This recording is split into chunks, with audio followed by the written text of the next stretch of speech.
नमस्कार, मैं लेख राम लाल, हमारे चैनल पर आप सभी का बहुत बहुत स्वागत है। अभी मैं बताने वाला हूं मैनेजमेंट अकाउंट में से लोचदार बजट, जिसे बोला जाता है स्थिर एवं लोचदार बजट भी कहते हैं। ठीक है, तो इसमें से हम लोग अध्ययन करेंगे, स्थिर एवं लोचदार बजट का अध्ययन करेंगे। तो स्थिर एवं लोचदार बजट में से मैं अभी कुछ क्वेश्चन बताऊंगा, कुछ क्वेश्चन मतलब ये वाला क्वेश्चन बता दूंगा, क्वेश्चन नंबर 2 बताऊंगा। बैक क्वेश्चन है, ये क्रियात्मक का है। क्वेश्चन नंबर 2 मैं बताऊंगा, क्वेश्चन नंबर 2 यहाँ पर बता दिया हूँ। ठीक है, इसको पढ़ते हैं, उसके बाद हम लोग यहाँ पे उसका हल करते हैं। ठीक है, तो इतना करने से पहले मैं आपको ये बोलना चाहूंगा कि हमारा जो लोचदार बजट है, लोचदार बजट में से मैंने इसका फर्स्ट पार्ट YouTube पर डाल दिया है, वीडियो डल चुका है। तो अब आप अगर हमारा फर्स्ट पार्ट नहीं देखे होंगे तो फर्स्ट पार्ट को देख लीजिएगा, क्योंकि फर्स्ट पार्ट में जो हमारा लोचदार बजट है, फ्लेक्सिबल बजट है, उसका पूरे डिटेल संपूर्ण जानकारी उसमें दी हुई है। तो आप उसको देखेंगे तो बहुत ही अच्छे से, बहुत बेहतरीन तरीके से समझ में आ जाएंगे। ठीक है, और जो विद्यार्थी फर्स्ट पार्ट देख करके सेकंड पार्ट को देख रहे हैं वो बहुत ही ध्यान से देखेंगे। और जो हमारे पास नए विद्यार्थी आए बीकॉम फाइनल ईयर से, जो मैनेजमेंट लोचदार बजट हमारे साथ पढ़ना चाहते हैं, वो भी बहुत ही ध्यान से देखें, क्योंकि मैं बहुत बेहतरीन तरीके से सवालों को बताऊंगा, क्वेश्चन को सॉल्व कराऊंगा। एक बार में आप क्वेश्चन को समझ जाएंगे, मुझे पूर्ण विश्वास है कि आप इस क्वेश्चन को बहुत बेहतरीन तरीके से समझेंगे। ठीक, तो चलो आते हैं, क्वेश्चन पढ़ते हैं। क्वेश्चन नंबर 2 है क्रियात्मक का।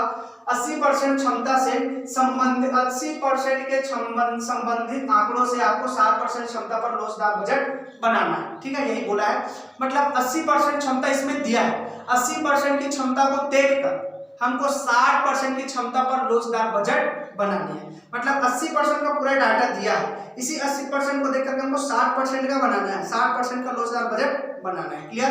अब इसके बाद इसका क्या क्या डाटा दिया है, क्या क्या आंकड़ा दिया है, उसको देखते हैं। सबसे पहले उत्पादित इकाई। उत्पादित इकाई का मतलब होता है उत्पादन इकाई। उत्पादन इकाई बोला है 800 कैपेसिटी 80%, मतलब 80% पर 800 इकाई का उत्पादन किया है। क्लियर? 80% पर कितना है? 800 इकाई का उत्पादन किया है। बहुत ही महत्वपूर्ण पॉइंट है, इसको ध्यान देना। 80% पर 800 इकाई का उत्पादन किया है। उसके बाद आपका सामग्री है, सामग्री 100 रुपए पर यूनिट। उसके बाद आपका श्रम है 50 रुपए पर यूनिट। उसके बाद आपका प्रत्यक्ष व्यय है 20 रुपए पर यूनिट। उसके बाद आपका कारखाना व्यय है, ये कितने का है? 50,000, जिसमें से 40% फिक्स हो जाएंगे। ये 100% से कम है, 100% से कम है, मतलब किसका पॉइंट है? ये बी का पॉइंट है, अर्ध परिवर्तनशील लागत या व्यय का पॉइंट है। ठीक है, जो यहाँ पे सवाल बनाए कि मैंने पहले वीडियो में बहुत अच्छे से बताया है ना, बताया इस पॉइंट को। जो 100% से कम होता है वो बी का पॉइंट होता है, अर्ध परिवर्तनशील लागत या व्यय का पॉइंट होता है, तो उसमें आ जाएंगे। अब उसके बाद आपका प्रशासन है, तो प्रशासन में कितने का है? 40,000 का, जिसमें से 60% फिक्स। ये भी आपका 100% से कम है, मतलब इसमें आ जाएंगे, बी में आ जाएंगे, अर्ध परिवर्तनशील लागत में आ जाएंगे। क्लियर? मैंने क्वेश्चन पढ़ दिया, अब आगे इसको सॉल्व करते हैं। ठीक है, तो चलो पढ़ लेते हैं, पढ़ ले। यहाँ पे बनाते हैं क्वेश्चन। ये हो जाएगा हमारा लोचदार बजट। तो आ जाएगा आपका लोचदार बजट, ऐसा लिख दो, लोचदार बजट। ठीक, यहाँ पर ऐसा कॉलम खींच दो। कितना कॉलम खींचना पड़ेगा? जैसे देखिए 80% का डाटा दिया हुआ है और 60% का बनाना है, तो 80 का दिया और 60 का बनाना है, तो 80 का भी है 60 का दिया, दोनों का हम लोग कॉलम, दोनों के लिए कॉलम बना लेंगे। तो एक हो जाएगा 60 के लिए, एक हो जाएंगे 80 के लिए। ये हो जाएगा आपका विवरण, और ये हो जाएगा आपका 80% के लिए, और ये हो जाएगा आपका 60%। ठीक है, अब इसके बाद हमको एक परसेंट इस तक तो ले लिए, अब इसके साथ इसका उत्पादन इकाई भी लेना होता है। तो 80% का उत्पादन इकाई कितना दिया है? देखिए 80% का उत्पादन इकाई कितना है आपका? 800। तो 80% का उत्पादन इकाई कितना है? 800। तो यहाँ पर आ जाएगा आपका 800 इकाई।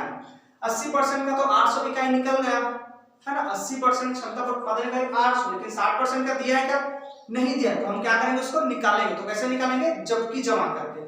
ठीक है, क्वेश्चन में कुछ हो या ना हो, इसका होना बहुत जरूरी है, क्योंकि इसी को देख करके हम आगे क्वेश्चन को सॉल्व करते हैं। ठीक है, तो यहाँ पर 80% पर 800 इकाई दिया है, लेकिन यहाँ पर 60% पर उसका उत्पादन इकाई नहीं दिया। तो हम क्या करेंगे? सबसे पहले उसका उत्पादन इकाई निकालेंगे। तो निकालेंगे तो क्या जमाएंगे? जबकि जमाएंगे। ठीक है, तो यहाँ पे आ जाएगा आपका एनटीए। तो एनटीए हम यहाँ पे जबकि जमाएंगे। एनटीए का मतलब होता है नोट्स टू अकाउंट या वर्किंग नोट बोल सकते हैं। ठीक है, यहाँ पर जबकि जमा दो, जबकि 80% क्षमता पर उत्पादन इकाई, 80% क्षमता पर उत्पादन इकाई कितना है? 800 है। ठीक है, यहाँ पे स्पेस थोड़ा सा कम पड़ गया, ये लिख दिया मैंने। जबकि 80% क्षमता पर उत्पादन इकाई कितने का है? 800 का। जो यहाँ पर बोला लिखा उसी को लिखूं मैं, जबकि 80% क्षमता पर उत्पादन इकाई कितना है? 800। तो कितने का निकालना है? 60 का। तो 60% क्षमता पर उत्पादन इकाई क्या है भैया, पता है क्या? नहीं। तो यहाँ पर लगा दो क्वेश्चन मार्क। ठीक है, यहाँ पर इसी को ध्यान से देखिएगा। जबकि 80% क्षमता, 80% क्षमता पर कितना 800 इकाई है, पहले क्वेश्चन बता दिया है। 80% क्षमता पर उत्पादन इकाई 800 है। तो 60% क्षमता पर उत्पादन इकाई कितना पता है क्या? नहीं पता। तो क्या लगा देंगे? Question mark. अब चलो आगे देखते हैं, आगे सॉल्व करते हैं। तो आगे सॉल्व करते हैं, सबसे पहले टोटल कितने इकाई थी आपको? 800 इकाई है। तो देखिए जैसे मैं जमा रहा हूं वैसे आप भी जमाएं और सेम हर क्वेश्चन में ऐसे जमाना। जैसे यहाँ पे 800 टोटल इकाई है, यहाँ पे टोटल 800 को लिख देते हैं। उसके बाद इनटू करेंगे, कर देंगे। ये 800 इकाई दिया टोटल, तो 800 को लिखेंगे। उसके बाद इनटू करेंगे। जितने परसेंट के लिए निकाला जाता है उसको इनटू में रखते हैं। जैसे हम कितने परसेंट निकाल रहे हैं? 60% का निकाल रहे हैं, तो 60% किस में आ जाएंगे? इनटू में आ जाएंगे। ऐसा जितने परसेंट के लिए निकाला जाता है, जिस परसेंट को निकालने के लिए सॉल्व करते हैं या निकालते हैं उसी को यहाँ पर इनटू में रख देंगे। ठीक है, आप भी जिसको निकालोगे, जिसको निकाला तो उसको इनटू में रखा जाता है, गुणा में रखा जाता है। ठीक है, तो हमारे पास 800 है, 800 रख दिया। अब 60% को निकाल रहे हैं, तो जिसको निकालते हैं उसको किस में रखते हैं? इनटू में रखते हैं, गुणा में। तो हो जाएगा हमारा 60%। अब बटे में आ जाएगा, कितने का दिया है डाटा? 80 का, तो बटे में आ जाएगा 80। ठीक है, तो यहाँ आ जाएगा आपका 600 इकाई। ये कितना आ जाएगा? 600 इकाई आ जाएगा। कितना निकला हमारा? 600 इकाई निकल गया। तो यहाँ पे हमारा कितना आ जाएगा? 60% में कितना आ जाएगा? 600 इकाई आ जाएंगे, आ जाएंगे। अब इतना हो जाने के बाद हम क्या करेंगे? आगे अपना सवाल बढ़ाते रहेंगे। ठीक है, बढ़ाएंगे। तो चलो बढ़ाएंगे। तो 80% पर 800 इकाई निकला, 60% पर 600 निकला।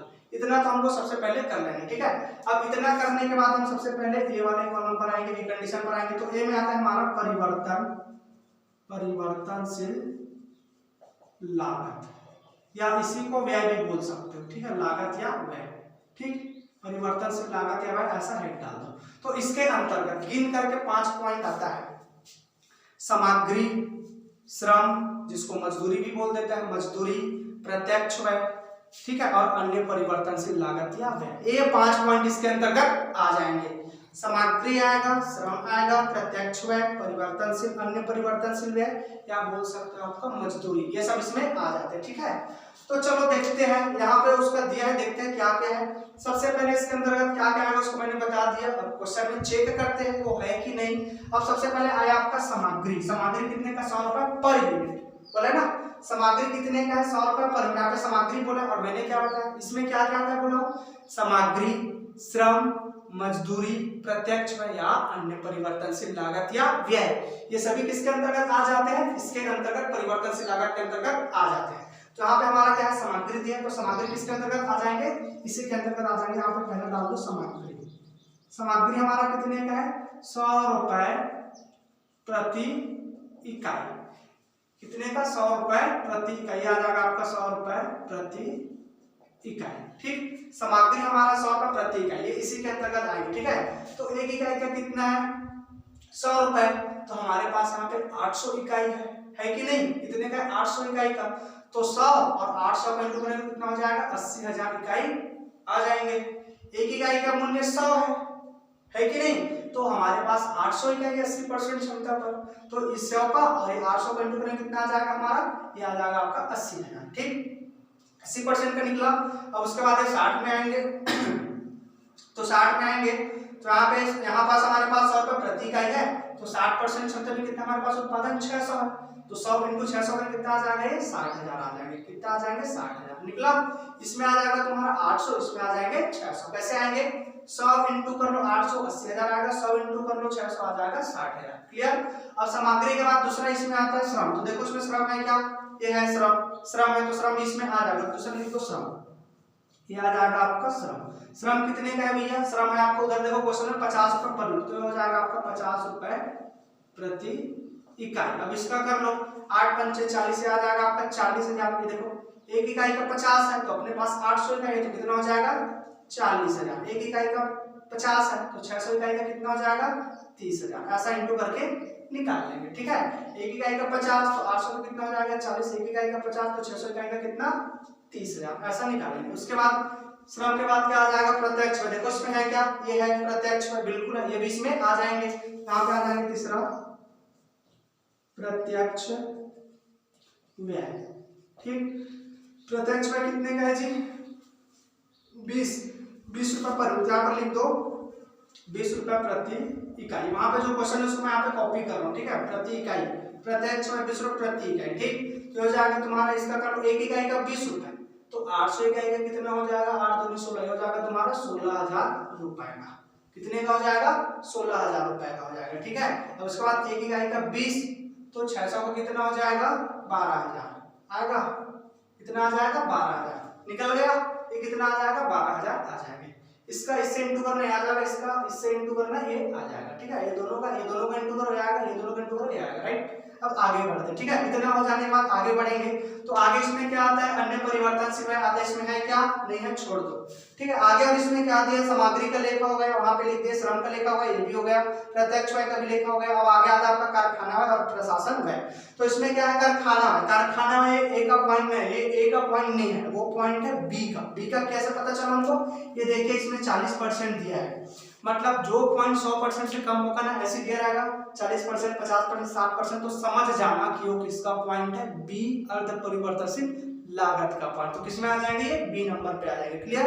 तो यहाँ पर एक प्रशासन सॉरी कारखाना है, यहाँ पर 50,000 दिया, जो 40% फीस है, किसमें आ जाएंगे, बी में आ जाएंगे, इसके जस्ट नीचे आएगा टोटल करने के बाद। उसके बाद हमारा प्रशासन है, यहाँ पे भी ये क्या तुम्हारा 60% है, ये भी इसमें नहीं आएंगे, ये इसमें नहीं आएंगे, मतलब वो किसमें आ जाएंगे, बी में आएंगे। तो इसका पॉइंट कंप्लीट हो गया, तो इसको क्या कर लेते हैं, जोड़ लेते हैं। तो जोड़ लो भैया, कितना आ जाएगा, ये हो जाएगा तुम्हारा 1,20,000 मतलब 1,36,000 आएगा, 1,36,000 ये आ जाएंगे। और ये हो जाएगा तुम्हारा 1,02,000, ये है ना 90, और हो जाएगा तुम्हारा 100, तो 1,02,000, 1,02,000 ये आ जाएगा, क्लियर। यहाँ पे कितना आ जाएगा, 1,02,000, ये क्या हो जाएगा हमारा टोटल ए का, है ना। हमने योग कर लिया, तीनों को जोड़े आया 1,36,000, ये क्या हमारा कुल ए। हमने क्या कर लिया, इसको टोटल कर ले तो बोलेंगे कुल, किसका टोटल है, ए का, तो यहाँ पर बोलेंगे कुल ए का, ठीक है। ये सभी को जोड़ेंगे, तो जोड़ेंगे तो कितना आ जाएगा, कुल ए हमारे पास कितना आएगा, 1,36,000 इसका आया, और इसका कितना है, टोटल तीनों को जोड़े तो 1,02,000 रुपए ये आ गया। कितना है, 1,02,000 रुपए ये आ गया, क्लियर। अब ए का हो गया, ए का कंप्लीट। अब किसका निकालेंगे, बी का निकालेंगे। तो बी क्या रहेगा हमारा, अर्ध परिवर्तनशील लागत, बी है हमारा अर्ध परिवर्तनशील लागत या व्यय। व्यय लिखने के लिए जगह तो मैं इतना ही लिख रहा हूँ, उसको व्यय भी बोल सकते हो, लागत भी बोल सकते हो। अर्ध परिवर्तनशील लागत का लागत या व्यय, चलो लिख दिया लागत या व्यय, ठीक है। तो हमारा बी का पॉइंट है, बी का, इसमें केवल वही पॉइंट आता है जो 100% से कम होता है, इसमें केवल वही पॉइंट आते हैं जो 100% से कम होता है। तो यहाँ पे हमारा आ जाएगा अर्ध परिवर्तनशील लागत या व्यय कितने का, जो भी दिया है उसको लिख देंगे, सॉरी। यहाँ पे हमारा अर्ध परिवर्तनशील लागत आएंगे, तो इसमें क्या आ जाएंगे, जो 100% से कम रहेंगे वही आएंगे। अब हमको देखना होगा कि कौन कौन से 100% से कम है। तो यहाँ पर हमारा कारखाना है 100% से कम है, 40% है मतलब 100 से कम है। उसके बाद तुम्हारा प्रशासन में 60 है, ये भी तुम्हारा 100 से कम है, तो दोनों पॉइंट किसमें आ जाएंगे, इसके अंतर्गत आ जाएंगे। तो चलो लिखते हैं, सबसे पहले आपका कारखाना, पहला आएगा आपका कारखाना, कारखाना व्यय। कारखाना में जो भी रहेगा या यहाँ पे जो भी पॉइंट आएगा वो दो हिस्सों में बटेगा। जैसे आपका कारखाना में जो भी दिया रहेगा, जो भी राशि रहेगा, दो भाग में बढ़ जाएगा। तो पहला भाग बनेगा तुम्हारा स्थिर व्यय, और दूसरा बनेगा आपका परिवर्तनशील व्यय, यहाँ पे बन जाएगा। इसको चलो बोले परिवर्तनशील व्यय, ये दो भाग में बढ़ जाएगा, ठीक है। एक हो जाएगा आपका स्थिर व्यय, दूसरा हो जाएंगे परिवर्तनशील व्यय, ये दो भाग में बढ़ जाएगा। तो इसको करने के लिए हमको नोट्स करना होगा, एनटीए में आना होगा। तो यहाँ पे हो जाएगा पहला, अभी हो जाएगा दूसरा। जैसे देखिए मैं यहाँ पे नोट्स समझा रहा हूँ, एकदम ध्यान से समझिएगा, ठीक है। ये आपका आ जाएगा कारखाना व्यय। कारखाना में हमारे पास टोटल कितने का है, टोटल राशि हमारे पास 50,000 रुपए का ये है, ठीक है। अब 50,000 है, तो मैंने यहाँ पे कारखाना को दो भाग में बांट दिया। कारखाना तुम्हारा स्थिर में चला गया, कुछ राशि कुछ परिवर्तन में आ जाएगा, बोलो ना। तो जैसे आप बनाया वैसे आप भी बना लेंगे। जैसे आपका कारखाना में टोटल 50,000 का है, इसमें से कुछ क्या हो जाएंगे, स्थिर व्यय हो जाएंगे, स्थिर व्यय, और कुछ क्या हो जाएंगे, दूसरा क्या हो जाएंगे, परिवर्तनशील व्यय, ये ऐसा, ठीक। अब उसके बाद इक्वल करते हैं। तो इक्वल करेंगे तो यहाँ पे हमारा क्या हो जाएगा, टोटल हमारे पास कारखाना है, तो कारखाना में से 50,000 है, कारखाना से 50,000 में से कितना परसेंट, 40%, यही बोला ना। देखिए कारखाना व्यय 50,000, 40% फिक्स का मतलब होता है स्थायी। तो यहाँ पे हमारा कारखाना व्यय को देखिए, कारखाना में टोटल हमारे पास 50,000 का है, जिसमें से स्थिर बोला है फिक्स बोला है, तो यहाँ पे हमारा स्थिर में कितना हो जाएगा 50,000 में से 40% क्या हो जाएंगे फिक्स हो जाएंगे। यहाँ पर फिक्स निकाल लो, ये हो जाएगा आपका 50,000 का 40% ले लो, ये आ जाएगा आपका 20,000। कितना आ जाएगा 20,000 रुपये आ जाएंगे, ये हमारा निकला। ठीक, तो हमारा स्थिर में कितना निकला 20,000। टोटल कारखाना 50,000 का था, जिसमें से स्थिर है मतलब फिक्स एक्सपेंसेस, ठीक है, फिक्स एक्सपेंसेस कितना हो जाएंगे 40%। तो यहाँ पर 50,000 का 40% हमारा क्या हो जाएगा स्थिर हो जाएगा। अब 50,000 का 40 स्थिर हो गया तो बचा कितना 60 बचा, तो यहाँ पर 50,000 का कितना 60% क्या हो जाएंगे आपका 30,000 क्या हो जाएंगे परिवर्तनशील लागत या व्यय हो जाएंगे। ठीक, यहाँ पर हमारा जो 50 था दो भागों में बढ़ गया, एक हमारा स्थिर व्यय में कितना आया 20,000, परिवर्तनशील व्यय में कितना है 30,000। कैसे आया पता है ना, जैसे यहाँ पर कारखाना 50 का था तो 50 में से 40% आपका क्या हो गया स्थिर हो गया जो आया 20,000 का, ये 40% है, 40% स्थिर हो गया जो कितना आया 20,000। 50,000 का 40% 20,000 स्थिर हो गया, तो 50,000 का 60% हमारा परिवर्तन हो जाएगा 30,000 का।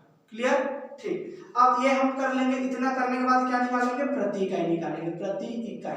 तो प्रति इकाई निकालेंगे तो प्रति इकाई निकालने का सूत्र है कुल लागत अपॉन कुल उत्पादन, ठीक है, कुल लागत अपॉन कुल उत्पादन।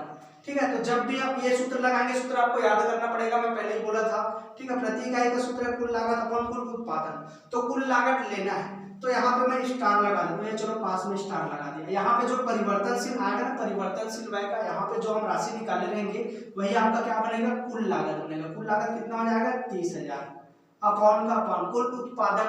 इस क्वेश्चन में टोटल कितना उत्पादन दिया 800 इकाई का उत्पादन दिया है, तो ये आपका देखो ना उत्पादित इकाई कितना आपके पास 800, यहाँ पे आ जाएगा आपका 800। ठीक, तो इसको इक्वल करो कितना आएगा पता चल जाएगा।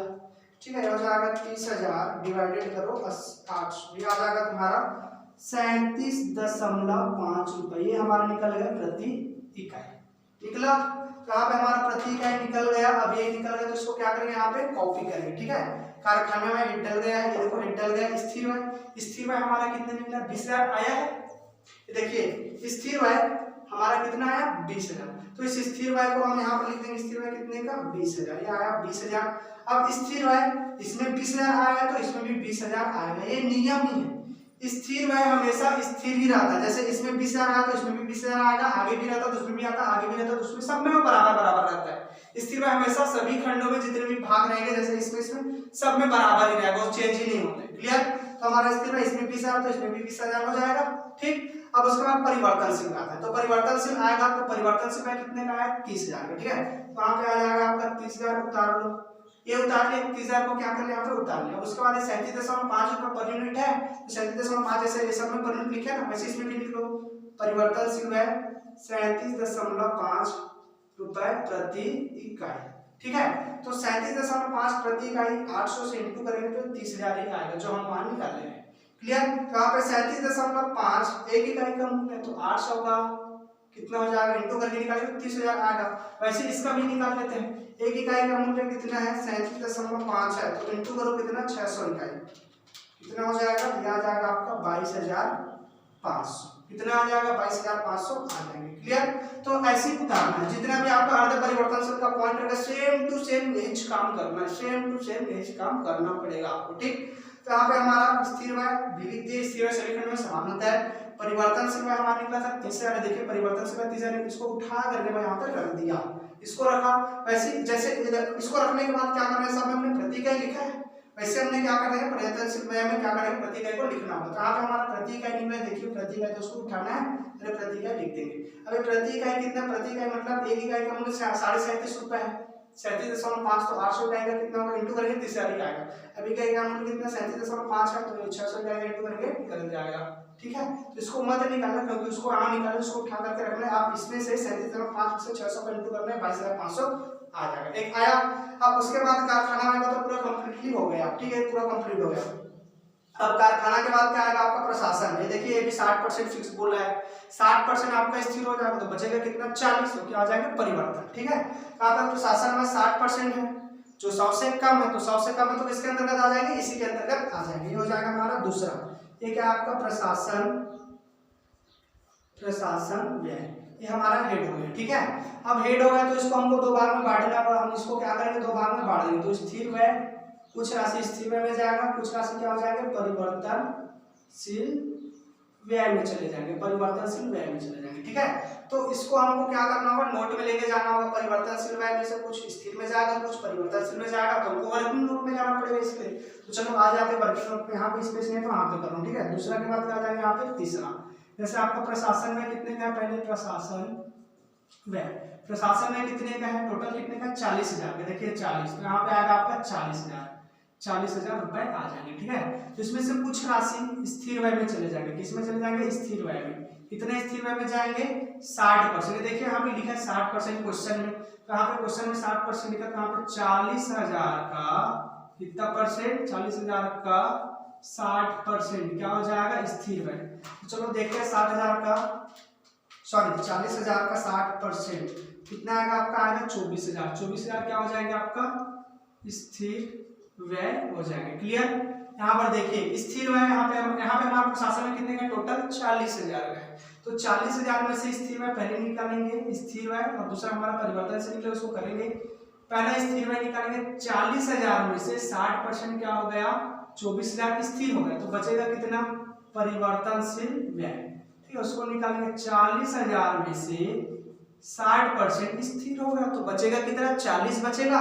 तो यहाँ पर बचेगा 40%, जो क्या हो जाएगा, परिवर्तनशील हो जाएगा। तो कर लो 40,000 का 40% क्या हो जाएंगे, परिवर्तन, ये आएगा आपका 16,000 रुपए। ठीक है, हमारा निकल गया।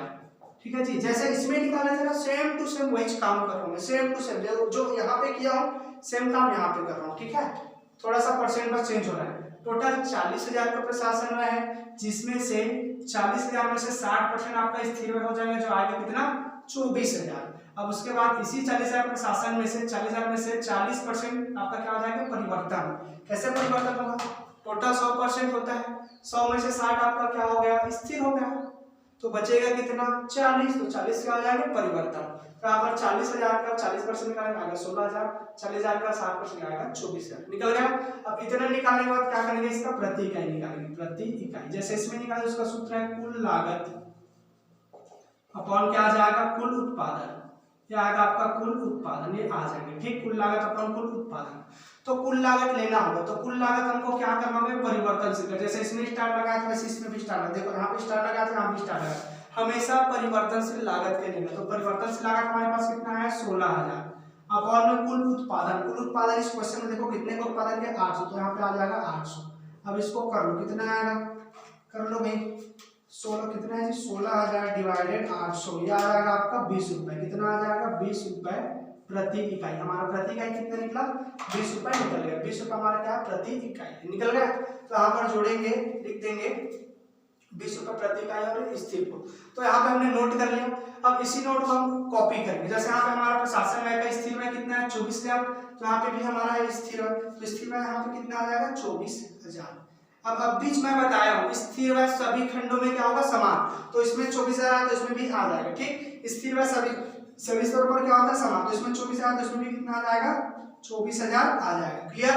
अब उसके बाद परिवर्तनशील कर, तो परिवर्तनशील व्यय हमारा कितना निकला, 16,000 निकला। तो परिवर्तनशील व्यय यहाँ पे, तो परिवर्तनशील व्यय कितना आ जाएगा यहाँ पे, 16,000, ये ले आए। उसके बाद प्रति इकाई कितना निकला, देखिए प्रति इकाई कितना निकला है उसका, 20 रुपए। तो यहाँ पर हमारा 20 रुपए प्रति इकाई आ जाएगा। जैसे सब में देखिए प्रति इकाई, वैसे इसका भी प्रति इकाई निकाल, तो प्रति इकाई को ले लेंगे। ठीक है, तो यहाँ पर क्या करेंगे, इसका प्रति इकाई आ जाएगा। प्रति इकाई कितना हो जाएगा, सॉरी प्रति इकाई कितना हो जाएगा, 20 रुपए। ठीक है, वहां पे जो लिखा था उसको यहाँ पे कॉपी कर लेंगे। तो यहाँ पे हमें 20 कितना, 20 रुपए प्रति इकाई निकल गया। तो 20 रुपए प्रति इकाई का इंटू करेंगे 800, तो कितना आ जाएगा, 16,000, जो वहां पे हमने निकाल दिया। ठीक है, तो आगे हम क्या करेंगे, 20 इंटू कितना, 600 का निकालेंगे। तो कर लो 600 का, क्या आ जाएगा तुम्हारा, 12,000। कितना आ जाएगा, 12,000 आ जाएगा। आप भी कैलकुलेट कर करके देखिएगा, क्योंकि कैलकुलेट करेंगे तो ये आपको अच्छे से समझ में आएगा। तो 20 रुपए इकाई का 20 से 20, एक इकाई का 20, तो 800 इकाई का कितना होगा, इंटू करेंगे, आ जाएगा 16,000, जो वहां पे निकालेंगे। उसके बाद एक इकाई का 20, तो अपने पास 600 इकाई, तो उसका कितना आएगा, 12,000, इंटू करेंगे तो आ जाएगा 12,000। ठीक है, अब ये हमारा हो गया। अब इतना हो गया, उसके बाद क्या करेंगे, आगे बढ़ेंगे देखेंगे। ये देखिए सामग्री का लेखा होगा, श्रम का लेखा होगा, प्रत्यक्ष का लेखा होगा, कारखाना का लेखा होगा, प्रशासन सबका लेखा हो गया। और सबका लेखा होगा मतलब इसमें कुछ बचा नहीं जिसका लेखा ना हुआ, मतलब सबका लेखा कर लिए। अब कल इसको क्या करेंगे, टोटल करेंगे। ठीक है, तो टोटल कर लो भाई, टोटल कर लो कितना कितना, इसको जोड़ लो। यहाँ पे ये देखो टोटल करना तो केवल बी बस का टोटल करना, मतलब यहाँ से यहाँ तक बस का टोटल करना है, ऊपर का टोटल नहीं करना, ऊपर का टोटल तो ऑलरेडी हो चुका है। उनको क्या करना है, इतने बस का टोटल करना है, ये बी के नीचे मतलब बी का ही टोटल करना है। तो देखिए 20,000, 30,000, 24,000 प्लस 16,000, क्या आएगा तुम्हारा 90,000। ये कितना है 90,000, ये आ गया। अब इसका कर लो, ये आया तुम्हारा 60% का कर लो, 20,000 प्लस 22,500 प्लस करो 24,000 प्लस करो 12,000, ये आ गया तुम्हारा 78,500। यहाँ आ जाएगा आपका 78,500, राइट। एक बार और जोड़ करके देखो गलत ना हो, 20,000 प्लस 22,500 प्लस 24,000 प्लस कर दो 12,000, ये आ गया तुम्हारा 78,500 आ गया। अब जैसे हमने ए का टोटल में कुल ए लिखे, अब ये बी का टोटल तो क्या लिखेंगे, कुल बी, क्या लिख देंगे, कुल बी। ये कुल बी का है तो क्या लिखेंगे, कुल बी लिख देंगे। ठीक है, अब बी के बाद हमारा आता है सी। सी क्या होता है, हमारा स्थायी लागत का होता है। अब चूंकि इसमें सी दिया ही नहीं है, स्थायी लागत का पॉइंट है ही नहीं, तो उसको लिखने की आवश्यकता नहीं है। तो हमारा सवाल इतने में क्या हो जाएगा, कंप्लीट हो जाएगा। तो कंप्लीट हो जाएगा तो इसको क्या करेंगे, जोड़ेंगे। अब तो जोड़ेंगे तो जोड़ लो, यहाँ पे क्या करेंगे, कुल करेंगे, कुल लागत निकालेंगे, कुल लागत। तो कुल लागत जैसे निकालेंगे तो कुल लागत हम निकालेंगे तो कुल लागत में ए और प्लस कर देंगे बी। हमारे पास कुल लागत निकालने के लिए दो पॉइंट है, ये ए है और बी है, तो दोनों को क्या करेंगे, जोड़ देंगे। वैसे दोनों अलग अलग है तो अलग अलग अब उसको क्या कर देंगे, जोड़ देंगे। तो जोड़ेंगे तो क्या कहलाएगा, वही कुल लागत कहलाएगा ए प्लस बी, मतलब ए का टोटल और बी का टोटल करके यहाँ पे लिखना है कुल लागत में। ठीक है, जितना भी रहेगा उसको लिखेंगे। तो चलो लिखते हैं, यहाँ पे हम क्या करेंगे, कुल लागत निकालेंगे। तो कुल लागत में क्या होता है, ए का योग और बी का योग को टोटल करके यहाँ पे कुल लागत में लिखा जाता है। इसीलिए मैं लिखा हूँ कुल लागत ए प्लस बी, मतलब कुल लागत में ए और बी और सी को जोड़े। सी तो दिया ही है तो उसको छोड़ दो, तो ए और बी को जोड़ देते। ठीक है, तो ए का टोटल योग देखिए यहाँ पे लिखा है 1,36,000। अब उसके बाद यहाँ पर हमारा बी का टोटल कितना है, 90,000, क्या आ जाएगा तुम्हारा 2,26,000, ये इसका आ जाएगा। अब इसका निकालते हैं, ये आएगा आपका कितना, 1,02,000 ये आया। देखिए ए का कितने परसेंट में, 60% कितना, 1,02,000 आ गया। अब यहाँ का टोटल कितना है, 78,500, ये आएगा आपका 1,80,500 आ गया। कितना है, 1,80,500। ठीक, अब ये हमारा कुल लागत बन गया। ठीक, कुल लागत हमारा आ गया, ए और बी को हमने जोड़ लिए। अब ए और बी को तो जोड़ लिए, अब इसके बाद इसमें लाभ हानि दिया क्या, लाभ हानि आता है इसके नीचे, नहीं है तो छोड़ दो। विक्रय दिया क्या, नहीं है तो छोड़ दो, कोई दिक्कत नहीं है। तो ये सब लिखने के बाद लास्ट में अंतिम चरण में क्या करना, हमको प्रति इकाई निकालना है।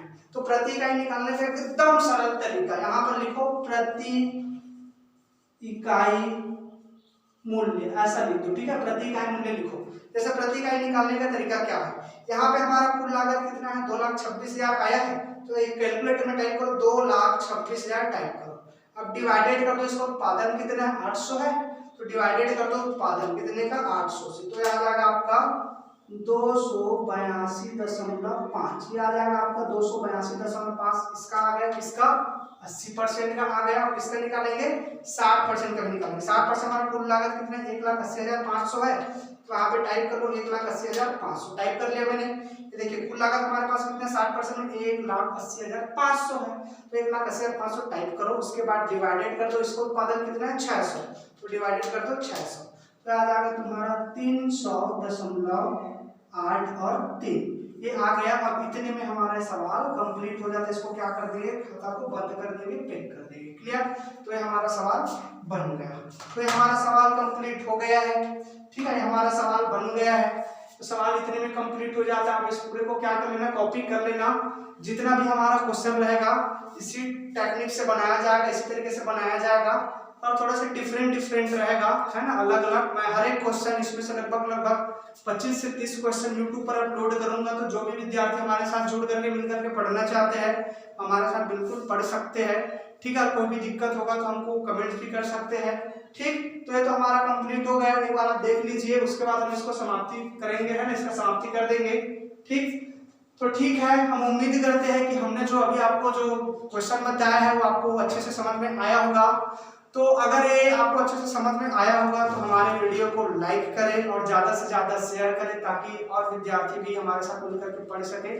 और अगर आप हमारे चैनल पर नए होंगे तो हमारे चैनल को सब्सक्राइब करिए, बेल आइकन को प्रेस करिए, ताकि आपको प्रतिदिन का ऐसी वीडियो मिलते रहे। धन्यवाद। All the best.